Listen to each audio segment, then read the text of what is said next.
The grand cathedral glowed under the soft golden light streaming through the stained glass windows, filling the air with a hushed reverence that only heightened the anticipation of the day's event, the wedding of Thomas Kingsley, one of the city's most respected millionaires, a man who had built his empire brick by brick, sacrifice by sacrifice, after years of grueling labor and calculated risks, a man admired by many, envied by more, yet secretly carrying a heart that still ached from the tragic loss of his first wife, the love of his youth, the mother of his only son, Daniel, who now stood just a few feet away in a neatly tailored navy suit that seemed to swallow him in the immense room, his young face betraying not just innocence but also the burden of knowledge too heavy for a child of 11 years old, knowledge he wished he did not possess, knowledge that clawed at his conscience as he watched his father, tall and dignified in his crisp suit, stand by the altar with the bride-to-be, Cassandra, a stunning woman with raven-black hair cascading down her back, her beauty undeniable, her charm captivating, her smile crafted like fine porcelain, yet behind that smile lurked shadows Daniel had witnessed in stolen moments, words overheard, actions glimpsed, fragments of a truth that could shatter everything if spoken aloud, and so the boy's small hands trembled as he clutched the edge of the pew, his heart hammering, his mind racing with the decision that no child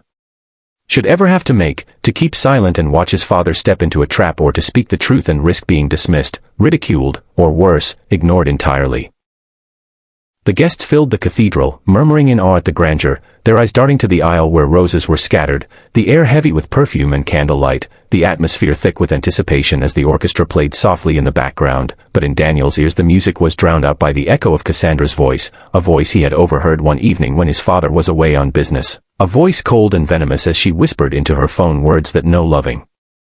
bride would ever say, words that revealed her greed, her plotting, her disdain for the very men who adored her, for Thomas Kingsley who believed he had found love again after years of loneliness, when in truth Cassandra saw only his fortune, his wealth, the empire he had built, and Daniel had seen enough, heard enough, pieced together enough to know she wasn't the woman she pretended to be, and as he looked at his father's hopeful face, so full of trust and longing, Daniel felt his chest tighten.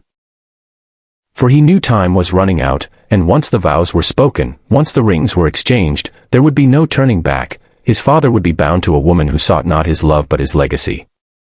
The ceremony began with solemn grace, the priest's voice echoing through the hall, speaking of love and unity, of trust and sacred vows, yet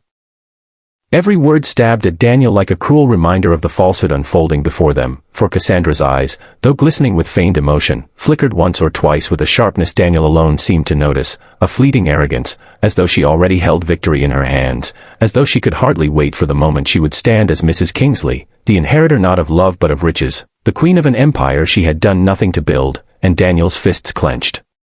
tightly at his sides, his nails digging into his palms, his resolve hardening with each passing second, until he could no longer ignore the storm within him, the desperate urge to save his father from a mistake that would cost him everything.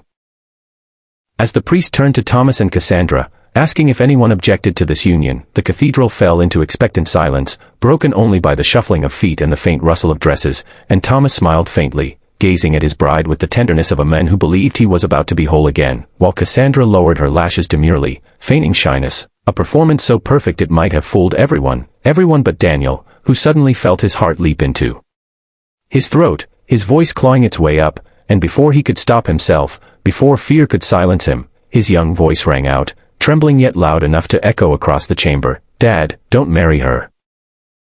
Gasps erupted among the guests, a ripple of shock sweeping through the hall as all eyes turned to the boy, who stood now with tears brimming in his eyes, his chest rising and falling with the weight of his words, and Thomas froze, his expression shifting from surprise to confusion, his gaze flickering between his son and the woman at his side, while Cassandra's face hardened for the briefest moment, a flash of fury crossing her features before she quickly masked it with a look of feigned hurt. Clutching Thomas's arm as though wounded by the accusation, her voice trembling with perfect precision as she whispered, "Darling, he's just afraid, he doesn't understand." But Daniel's small voice rose again, stronger this time, desperate, urgent, "No, Dad, I know.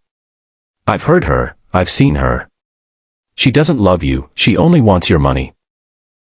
The cathedral erupted into murmurs, the guests exchanging stunned glances, their whispers filling the air like the hiss of snakes, and Thomas's face paled, his jaw tightening as he stared at his son, torn between disbelief and the gnawing possibility that the boy spoke the truth, while Cassandra's grip on his arm tightened, her eyes flickering with a flash of panic before she composed herself once more, her lips curving into a trembling smile as she leaned closer to Thomas, her voice sweet yet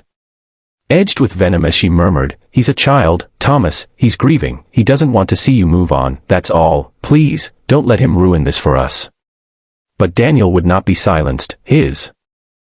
small frame trembling yet unyielding, his eyes locked on his father's as he cried, "Dad, please, listen to me, she's lying to you, I swear it, I heard her say she'll take everything once you marry her, I heard her say she doesn't care about you at all." Thomas staggered slightly, his mind reeling, memories flashing back of subtle moments he had brushed aside, the evasive answers, the late-night calls Cassandra had claimed were to her sister, the way her eyes had sparkled more at the sight of his estate than at his presence, the faint shadow of calculation he had ignored because his heart so desperately longed for companionship, and now, as he looked at his son's pleading face, so raw, so honest, he felt a crack form in the certainty he had built around Cassandra, a doubt that clawed at him, not at the very foundation of his trust. And in that moment, the silence that followed Daniel's outburst was heavier than any words, the entire cathedral waiting, breathless, for Thomas's response, while Cassandra's facade threatened to crack under the weight of exposure, her eyes darting with subtle desperation as she realized her carefully spun web was unraveling, strand by strand, under the voice of a child who refused to be silenced.